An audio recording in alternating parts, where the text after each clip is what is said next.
Hi, everyone. My name is Heather Havenwood, and welcome to the very first episode of the OHMazing Way Podcast, bringing yoga and mindfulness on and off the mat to teachers, parents, and families. I am not your host. I'm going to be introducing you to your host now, Dr. Beth Reese. Dr. Beth Reese, you there?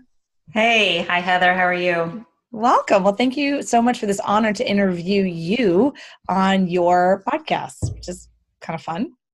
Honors all mine. Thank you so much. So I want everyone to know who you are and what they're going to be listening to and kind of get the context of why you're creating this show and the amazing opportunity and story you have. So I'm going to read a little bit about who you are. Dr. Beth Reese looked pretty successful on the outside. Things shifted when her first daughter was diagnosed at the age 6 with sensory processing disorder, a challenge that is sometimes considered a spectrum disorder. Beth realized that what she was learning on her yoga mat could help her daughter off the mat. Dealing with her own stress and the demands of life as a single mother to 3 small children, it became very obvious that this learning would be very important. That is pretty interesting. Can you share with us and just everyone listening about that journey with your daughter? Yeah, absolutely. And so I think it really started when I was pregnant with her. And if you ever had that experience, you know, your body does funny things in funny ways and things are moving and shifting. And I turned to yoga. I thought that would be a great way to just stay healthy, stay strong, just really help myself in my own body. And I found that the breathing and learning how to focus, and again, just really getting aware of what was happening within myself was very, very powerful. So flash forward a few years. So my oldest daughter, and she's growing up and she's 2. And, you know, like any 2-year-old, she's occasionally having temper tantrums. And the truth of the matter is her temper tantrums and these ways that, like, sometimes getting dressed in the morning, like putting on socks was so challenging.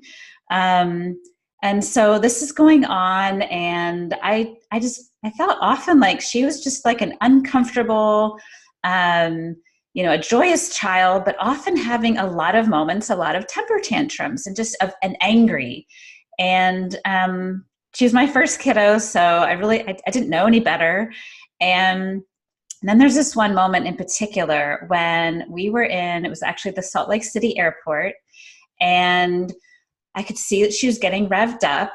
And so I'm trying to distract her. And if you're a mom or a caregiver, you know, you often have like all these tools in your pocket, like literally like balloons or a lollipop or anything to try to help distract them, to keep them calm.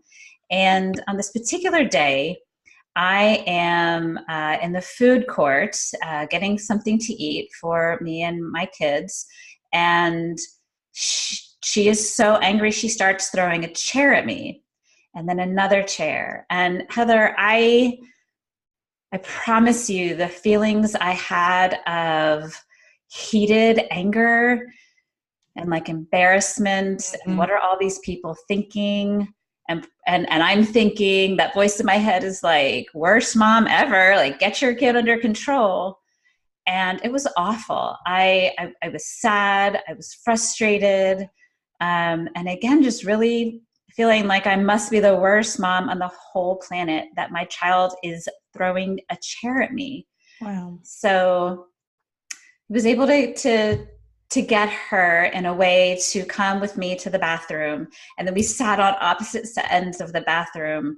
I was so angry, like one of those moments as a parent where like you're like, I need a mommy timeout.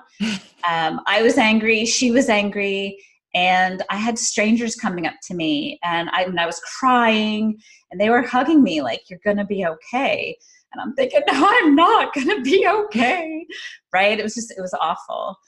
And I think one of the things I hear with that is I think a lot of parents can relate is when you feel completely out of control, you know, and you also like love your daughter and you see that she's going through something you don't really know what she's going through. I think a lot of parents who have kids with autism or other disorders, that they feel that way. They literally feel like I don't know what to do. I'm frustrated and out of control. Yeah, absolutely. So And what in that happened moment, next? yeah, so in that moment, I was like, okay, 6 years old, and she was pretty sizable, 6 year old, very strong. I thought something's not quite right here. And I remember also thinking, like, it isn't that something's wrong, like, but this isn't, something's got to change here, right? And so I ended up taking her to an occupational therapist. Best thing I ever could have done.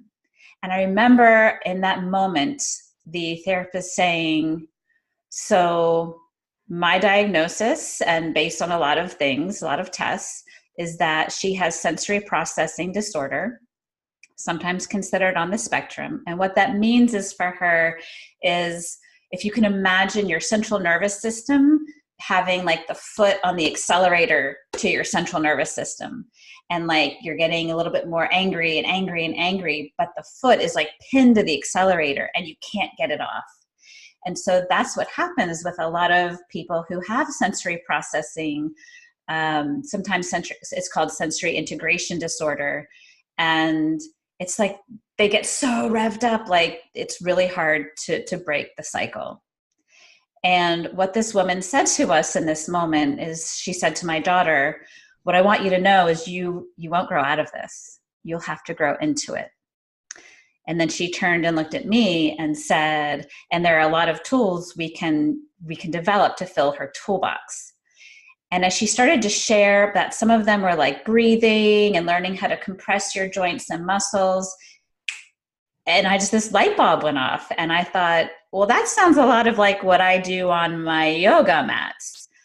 And in addition to that moment, I knew, I just have the distinct memory of both of us, like our shoulders just dropping like from our ears. And I think for my daughter, and she's later shared that it was a moment for her where she got, oh my God, I'm not a bad kid. And I felt like, oh my gosh, I'm not a bad mom. Mm. And in that moment, I heard, Beth, you are going to have to be the one to take on this role of this huge ma force, right? And ma being a way to describe like the biggest form of like divine motherly love, like this like warrior of love. In fact, I wear around my neck a pendant that's ma, like to remind me, to call me into that space, like this mindful ma, right? And so, but I got that I was going to have to be the one to be that stand for her, to coach her of how she was going to learn to grow into this, and So that nothing was wrong. So where Yes. did the yoga come in? When did that kind of start? Yeah, so pretty quickly. And in fact, I remember soon thereafter, I thought, okay, one of the greatest gifts I can give her is to start to notice in her body when she's revving up. So the dendrites in her brain literally start to misfire. So like right now, our dendrites are like super cool, kind of chilling. And for her, they'll start to literally misfire. And you can start, if you're really aware of your body and what's going on, you can literally start to feel that. So we started talking about that. So that's part of yoga, like that internal awareness of what's happening on the inside. And then noticing it, taking a tool out, if you will, and then applying it so you can disrupt what could be a habitual response. So for Jordan, the habitual response might have been to let the fire of anger get so much that she wanted to throw a chair at me, so that we had to disrupt that. And she got very skilled at it, to where she could say, I feel like my dendrites are misfiring. Can I have a bear hug? And then I knew that breathing could be a way, focused breathing could be a way for her to disrupt what was going on and give her that space to pause and then choose what was next. And so actually in that space created what I call flower power breath. I'm actually, which we'll talk later, that I'm on a mission for Flower Power by 5, so that every child on the planet can learn flower power breath, where you essentially pretend to pick a flower and breathe it in. And I'll share with you, Heather, so my daughter's now an award-winning filmmaker at UCLA. And when we were moving her in, We were very busy and trying to get things done. And she stopped, and she's 18 years old now. And she was like, can we just do a flower power breath and just come back to center with each other? And I was blown away. I mean, here's this tool I taught her when she was 6. Now she's 18 and flower powering it up in college. So pretty great. That's awesome. So just to give people a reference, she is now at UCLA and an award-winning filmmaker studying film and television at UCLA. That's pretty powerful a transition. Did you think at some point during you being a mom with her, did you feel at any point where you thought, oh my gosh, she's never going to be able to be in college, or did you ever have that fear? Absolutely. And a fear of what would be her normal, and how, life is stressful. The struggle is real. How do you manage the day-to-day stress, not to mention things like tests at school and friendships and applying to college. And there was a concern sometimes of how would she manage it? And I honestly, there were moments for her, some pretty dark days where I don't want to manage it, that she really just wanted to not deal with it anymore. And so, but coming back over and over again to these tools, again, that could disrupt the negative thoughts or the dendrites misfiring, that just over and over again being a coach towards that, and she was willing to take it on. So I definitely give her a lot of credit for that. Powerful. So let's talk about a little bit what you're doing now. And you are in 2008, you founded the Young Niños Yoga for Youth. Let's talk about that. What is that, and why did you start it? Yeah. So this is a year after Jordan's diagnosis. And so after I taught her flower power breath, she literally took it to school and shared it with some friends. And the teacher started seeing what was going on, and they invited me into the classroom and to share that and some poses. And I started seeing, and then the parents were a drop off were like, hey, what's this flower power business? Tell me about it. And I saw really quickly that it was making a difference, that there was this ripple effect. And I was, at that point, my career path was to be a professor. I'd been a visiting professor and a gallery director. I have a background in art museum education. And as much as I love that profession, it just became what I felt like was this is why I'm here. This is why I'm here on this planet, is to make a difference in people's lives, like what I saw Jordan be able to do, and her friends and parents. And so I pretty much a year later started Yogini's Yoga for Youth. A year after that, led my first teacher training. And so I train people how to take the whole 8 limbs of yoga, the very holistic approach to yoga, and how to make it age appropriate for as young as 1 year old through the 12th grade and beyond. So I started by leading trainings on weekends to parents, teachers, yogis, anybody who wanted to take yoga, mostly on the mat, to kids. Mm-hmm. And over the course of the last 10 years, even I also remember really wanting to take it into schools. And 10 years ago, yoga in schools, I mean, you might as well have been dropping the F-bomb. That was a bad word. And 10 years later, though, it's becoming so prevalent. And I'm so grateful that I've had the opportunity to work with many schools, pre-K through high school, training faculties. I'm in conversation with a school district where we're looking to create a whole community language among the teachers, the faculty, the administrators, students, and the families, to have these tools available to them, which can not only support their own social emotional learning. What is that the part of the gift, the benefit of it is it really translates into academic, physical, mental health. Sometimes I call this, it's like the equivalent of brushing your teeth. It's like, flower power breath is like the mental health version of brushing your teeth, so super easy and just readily available and accessible for every human being. And I want it accessible for every human being. So I think it's really interesting that you spent over 20 years experience in techniques in the masses and education. You've already, you've been doing this for a long time in the education realm and different modalities, but now you're taking yoga into education. Can you speak a little bit and just kind of talk a little bit more about how this helps, like integrating self-regulation into your daily life? How does this work? Give us some success stories, basically, of how this has helped parents, families, and kids, other than your child. Yeah, great. So two things come into my mind. Former neighbors of mine, two boys, two kids, and like any siblings do, they fought a lot. And the mom shared with me that one day, she's hearing the ruckus and the sound is escalating. And all of a sudden it's quiet. And she's thinking, oh, they killed each other. Great. And she goes, down the hall and into the bedroom, and she peeks in, fearing the worst. And they're sitting facing each other, like literally doing flower power breath. And she's like, dudes, like, what are you doing?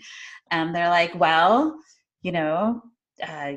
Beth, Miss Beth, Dr. Beth told us, anytime you feel the heat of anger, if you can stop and do one of these tools, it'll make a difference and help change what's going on.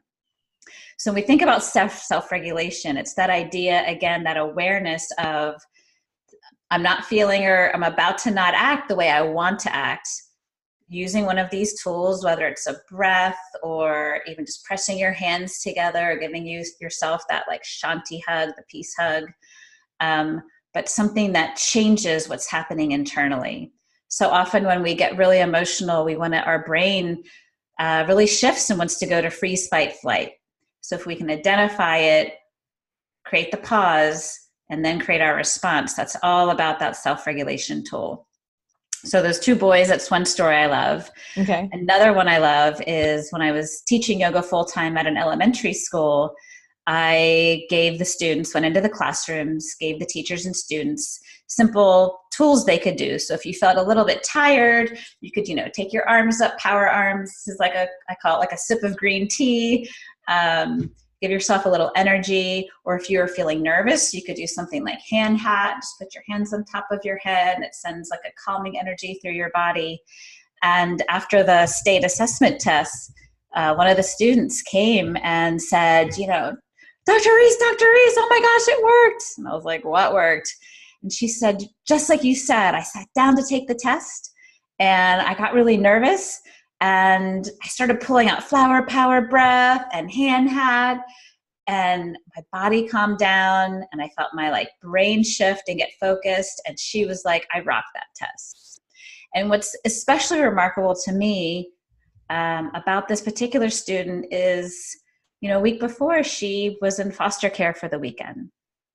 And she was getting a lot of benefit and meaning in her life from learning to become aware and pause, and then just knowing she had all these tools. We talk about you can be your own superhero. You're the only one can do that. And she was taking it on. Wow, that's really powerful. I wish you were around when I was a kid. So I think it's really interesting what you're doing, because you really are shifting a lot of different things, especially with the kids, because still we have diagnoses, as you would say, with ADD, ADHD, autism, and lots of times they want to do things like throw them into special ed or do things that don't really give them the tools to survive as an adult, and growing up, because they do grow up. What are you finding on a long-term effect? Because now Young Enos has been around for almost over 12 years. What are you finding now as the long-term effect for yoga for youth? Yeah, great question. We've certainly done our own research within our programs to explore how effective they are. And the great news is there's just a ton of research, both qualitative and quantitative, looking both at the stories and at then numbers of how how yoga is impacting youth, especially in schools or thinking about depression.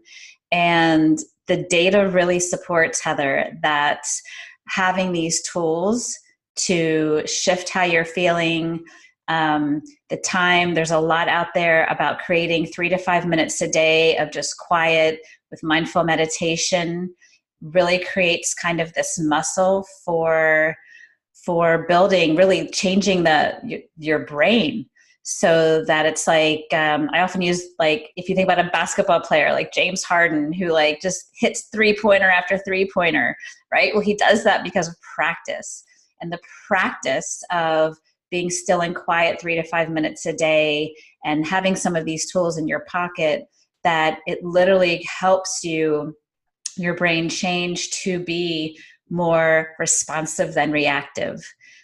So a lot of research out there. And part of the goal of this OHMazing Way podcast is to bring in people, experts in the field, including sort of the unsung hero experts, people who've been working with their children, and also scientists and people who can really bring practical tools and information that we can use, but to help us know what's been working, and how we can continue to build on these, build our toolboxes, really.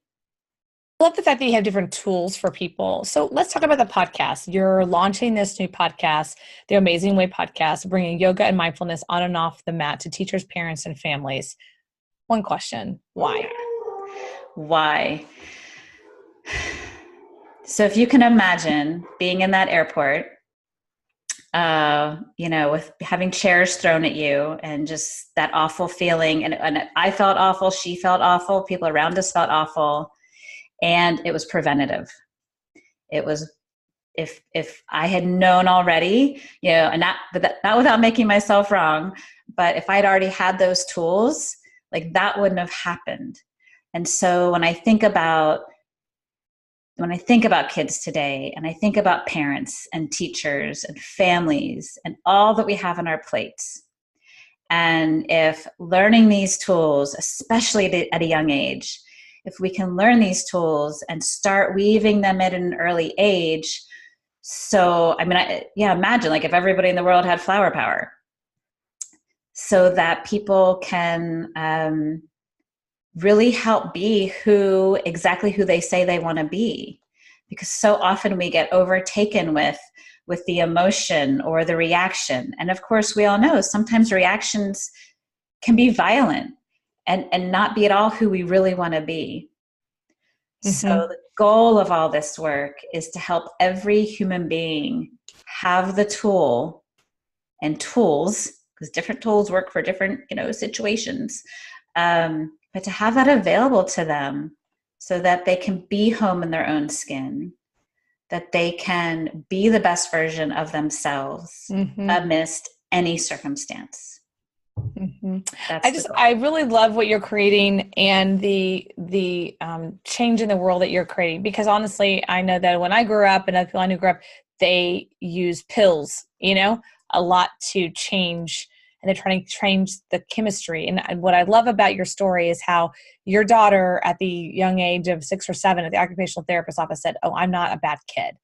And I think that's what happens a lot, especially with kids who are being diagnosed with all kinds of different things. In their head, they make it, "I'm a bad kid. I'm weird. Something's wrong with me," whatever their version is in their head. And what you've done is you've altered it and said, "No, nothing's wrong with you. We just have to do tools to help you move through life." And I love the fact that you talk about, life is hard. It is hard. It's hard. Life is hard. And adults and parents and teachers and kids can really use these tools. So as we kind of wrap it up, I just kind of want to give people an opportunity. A couple of things. One, where can they find you? Where they can subscribe here at iTunes, Google Play, and iHeart. But where can they find more about you and your Yoga for Youth program? Yeah, absolutely. So our website, yoginos.com, and that's YOGINOS. And there you can find out more information about me and what I'm up to, or if you want to work one-on-one with me, or have me come out to your school. I have a team of people I work with around the country that have been working with Yoginos for years. So we can definitely work with you and come to where you are. We also offer teacher trainings, and again, different places around the country. And so you can find information about that on the website, and follow us on Facebook, Instagram, LinkedIn, Yoginos Yoga for Youth, and also me, Beth Reese. And then follow this podcast and be in touch. So I love that. So I would like to end this with you teaching all of us the flower power breath. So teach us the tool. I would love to. And what's so great, the universe is so great, is part of why flower power breath also is so life-changing is when you, first of all, when you visualize a flower, you're likely right there shifting your brain to think about something more positive than whatever's going on over here, right? So it's flower. And by the way, everybody, boys like flowers too. So let's, I can get a whole soapbox there. But if you think a flower won't work for your teenage son, you could always do like chocolate chip cookie breath. In any case, so you're visualizing a flower that interrupts the brain pattern of maybe that anger or whatever. When we think we are smelling something, we physiologically breathe in more deeply and expansively. And then you'll notice with flower power breath, we're going to exhale with an ah. And that slow exhalation with that little ah sends a message to our body like, hey, chill out. The last thing I'll say before we do flower power breath is that keep in mind that when we breathe in, we are energizing the body. And when we breathe out, we're calming the body. So if you've ever had a friend or yourself have been upset and you've wanted to say, take a deep breath, like really what we should be saying is exhale slowly, because it's the slow exhalation that's calming. Yeah. All right. So if you want to stretch up really big and then stretch forward and pick that imaginary flower and take it to your nose and smell, see how it smells. Exhale with an ah. And then what I love to invite teachers and kids and families to do is to pick a flower and put it in your pocket. And then anytime you see someone who might need a little flower power breath, you can just take it out and hand them that flower.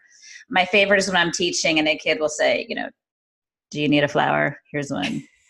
So, but a great reminder. Oh, you always have a flower power with you. I love that. I love that. That's really beautiful. And I think you're right. Guys, men do like flowers too. So that was very beautiful. Thank you so much. And so just want to reiterate, you're listening to the OHMazing Way podcast, bringing yoga and mindfulness on and off the mat to teachers, parents, and families with your host, Dr. Beth Reese. So please go check her out at her website. Go ahead and say the website one more time. Yeah, yoginos.com, yoginos.com. And make sure you share and subscribe as well as comment this podcast. This is really about helping teachers and parents and families across the country, across the world, and helping them with all the different stress that we have in today's world. So please share, please subscribe, please comment, and I guess would say namaste. How we went into it. All right, everyone, this is Heather Havenwood. And again, this is Dr. Beth Reese. Please listen, subscribe, and share.